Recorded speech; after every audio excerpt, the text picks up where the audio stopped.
यह hydraulic pressure इतना powerful कैसे बन जाता है? तो यहाँ पर हम दो चीजें डिस्कस करने वाले हैं। एक तो हाइड्रोलिक प्रेशर का प्रिंसिपल और दूसरा हाइड्रोलिक प्रेशर वाले पंप को जब किसी जेसीबी या फिर इस तरीके से सेट कर दिया जाता है तो वह किस तरीके से थोड़े से प्रेशर से इतना ज्यादा हाई प्रेशर बनाता है। हाइड्रोलिक प्रेशर में काम करता है पास्कल्स लॉ। यह लॉ हमें यह बताता है कि यदि हमारे पास में कोई ऐसा लिक्विड है जिसको कंप्रेस नहीं किया जा सकता, उस पर हम प्रेशर डालते हैं तो वह सभी डायरेक्शन में इक्वल प्रेशर लगाता है। चलो थोड़ा इसको और आसान करते हैं। इस तरीके के दो सिलेंडर हम लेते हैं। इधर वाला सिलेंडर छोटा है और इधर वाला बड़ा है। इन दोनों सिलेंडर में हम ऑयल भर देते हैं जिसको हम कंप्रेस नहीं कर सकते, और दोनों सिलेंडर में यहाँ पर पिस्टन लगे हुए हैं। जैसे हमारे घर में जो गैस सिलेंडर यूज होता है उसमें गैस को कंप्रेस करके भरा जाता है, लेकिन जो हमारा पानी है उसको यदि हम उसी सिलेंडर में भरेंगे तो हम उसको कंप्रेस नहीं कर सकते, बिल्कुल थोड़ा बहुत जो ना के बराबर होता है। तो कुछ इसी टाइप का लिक्विड ऑयल हम इन दोनों सिलेंडर में काम में लेते हैं। अब पास्कल लॉ कहता है कि यदि हम इस छोटे वाले पिस्टन पर प्रेशर लगाएंगे तो इसके अंदर जो हमने ऑयल भरा है वह उतना ही प्रेशर इधर बड़े वाले पिस्टन पर लगाएगा। कहने का मतलब इस ऑयल पर जितना प्रेशर आया उसने इस पूरे के पूरे प्रेशर को इधर ट्रांसफर कर दिया। देखो यहाँ पर आगे थोड़ी एकदम सिंपल सी कैलकुलेशन यूज हुई है। यदि आपने कभी पढ़ाई नहीं भी की है तो आप उसको आसानी से समझ जाओगे, पर कंटिन्यू देखते रहना। प्रेशर का एक फॉर्मूला होता है फोर्स अपॉन एरिया। इस फॉर्मूले को हम थोड़ा आसान करते हैं। यह जो इधर छोटे वाला सिलेंडर है इस पर हम कुछ ना कुछ फोर्स लगाते हैं। मान लेते हैं हम फोर्स लगाते हैं 10 न्यूटन का। न्यूटन फोर्स की यूनिट होती है। चलो थोड़ा और सिंपल करते हैं इसको। 10 न्यूटन को छोड़ो, आप तो यह मान लो कि यह 10 किलो का वजन हम इधर इस पिस्टन पर रख देते हैं। तो इधर छोटे वाले पिस्टन पर अब 10 किलो वजन जितना फोर्स लग रहा है। अब जब 10 केजी का वजन इस छोटे वाले पिस्टन पर लग रहा है तो इस पिस्टन का कुछ ना कुछ एरिया भी होगा। और मान लेते हैं यह छोटा सिलेंडर है तो इसमें छोटा पिस्टन है और छोटा पिस्टन का एरिया 2 मीटर स्क्वायर है। अब यदि हम इस फॉर्मूले से प्रेशर निकालेंगे तो हमने फोर्स 10 केजी वजन जितना लिया है और एरिया 2 मीटर स्क्वायर। तो फॉर्मूले में वैल्यू रख देते हैं और इसे काट पीट कर सोल्व करते हैं तो हमको प्रेशर मिल जाएगा 5 न्यूटन पर मीटर स्क्वायर। है ना एकदम आसान।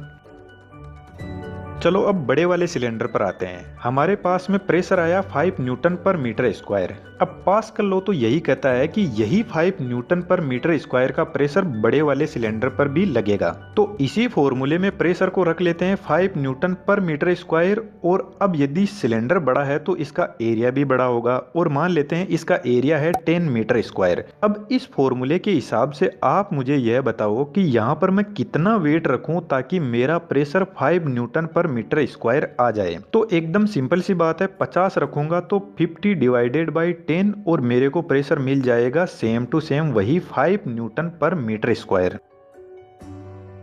तो फिर यह तो गजब हो गया। मैंने तो इधर सिर्फ फोर्स लगाया था 10 केजी का और इस बड़े वाले सिलेंडर में मुझे फोर्स मिल रहा है 50 केजी उठाने का। यानी मेरे हाइड्रोलिक प्रेशर ने 10 किलो वजन से 50 किलो वजन उठा लिया। मैंने सिर्फ क्या किया, सिर्फ एरिया को बढ़ाया और मेरे हाइड्रोलिक प्रेशर की वजन उठाने की कैपेसिटी बढ़ गई। अब इस चीज की कोई भी लिमिट नहीं है। आप इस बड़े वाले सिलेंडर को कितना भी बड़ा कर सकते हो और जितना हम एरिया बढ़ाते जाएंगे उतना ही हमारे हाइड्रोलिक प्रेशर की वजन उठाने की कैपेसिटी बढ़ती जाएगी। लेकिन जितनी हमारे पास में हाइड्रोलिक प्रेशर को सेट करने की जगह है उसी के हिसाब से बड़े वाले सिलेंडर के एरिया को बढ़ाया जाता है। यहाँ पर एक ध्यान देने वाली बात है कि जब छोटे वाले सिलेंडर में पिस्टन काफी नीचे तक आ जाता है तब बड़ा वाला सिलेंडर थोड़ा सा हिलता है, क्योंकि बड़े वाले सिलेंडर का एरिया बड़ा है और छोटे वाले सिलेंडर का एरिया कम है। अब हम थोड़ा आगे बढ़ते हैं और इसी प्रिंसिपल को यूज में लेकर हम यह देखते हैं कि जब इस हाइड्रोलिक पंप को किसी जेसीबी या क्रेन में इंस्टॉल कर दिया जाता है तो यह कैसे काम करता है। यहाँ पर टोटल मेन 4-5 कंपोनेंट्स होते हैं। सबसे पहले होता है ऑयल टैंक। जैसे कोई जेसीबी या फिर क्रेन है तो उसमें बहुत सारे हाइड्रोलिक प्रेशर वाले पंप लगे रहते हैं, तो उसमें बड़ा ऑयल टैंक होता है जिसमें ऑयल भरा रहता है। उसके बाद में आता है पंप। यह पंप इस ऑयल टैंक से ऑयल को पंप करता है और इस पंप को रोटेट करवाने के लिए या तो 3 फेज इंडक्शन मोटर की जरूरत पड़ती है या फिर यहाँ पर कोई इंजन भी हो सकता है, जैसे जेसीबी में इंजन से ही इस पंप को घुमाया जाता है। और लास्ट में आता है यह सिलेंडर जिसमें पिस्टन लगे रहते हैं किसी भी वजन को उठाने के लिए। अब जब यह पंप घूमना शुरू करता है तो यह ऑयल को इन पाइप्स की हेल्प से प्रेशराइज करने लग जाता है और यह ऑयल ऊपर उठता है धीरे धीरे। लेकिन यहाँ ऊपर से दोनों सिलेंडर वाले वाल्व बंद है, तो जब यह दोनों वाल्व बंद रहते हैं और यहाँ पर प्रेशर ज्यादा बढ़ जाता है तो यह प्रेशर रिलीजिंग वाल्व ओपन हो जाता है और ऑयल वापस टैंक में जाने लग जाता है, यहीं पर घूमता रहता है। और यह जो कंडीशन होती है यह न्यूट्रल कंडीशन होती है हाइड्रोलिक प्रेशर की। लेकिन जैसे ही मैं इस लीवर को घुमाता हूँ तो लीवर अप हो जाता है और मेरा ए वाल्व और बी दोनों अब ओपन हो जाते हैं और नीचे की तरफ यह जो PRV वाल्व है यह बंद हो जाता है। तो यहाँ पर पंप घूम रहा है और अब यह ऑयल ऊपर जाने लग जाएगा और वाल्व ए से ऑयल जाता है धीरे धीरे सिलेंडर के अंदर और सिलेंडर में जो पिस्टन है उन पर फोर्स लगाता है और इस पिस्टन पर यदि कोई भी वजन है तो उसको धीरे धीरे यह उठाने लग जाता है। अब जब ऑयल प्रेशर से आता है तो वह जो पंप के अंदर ऑयल है उस पर भी प्रेशर लगता है और ऑयल वापस इधर से बाहर निकलता है इस सिलेंडर से और इस वाल्व बी से होते हुए घूमते घूमते टैंक में वापस चला जाता है। तो इस तरीके से सिलेंडर वाले पिस्टन पर यदि कोई भी फोर्स या वेट रखा हुआ है तो उसको वह उठा लेगा।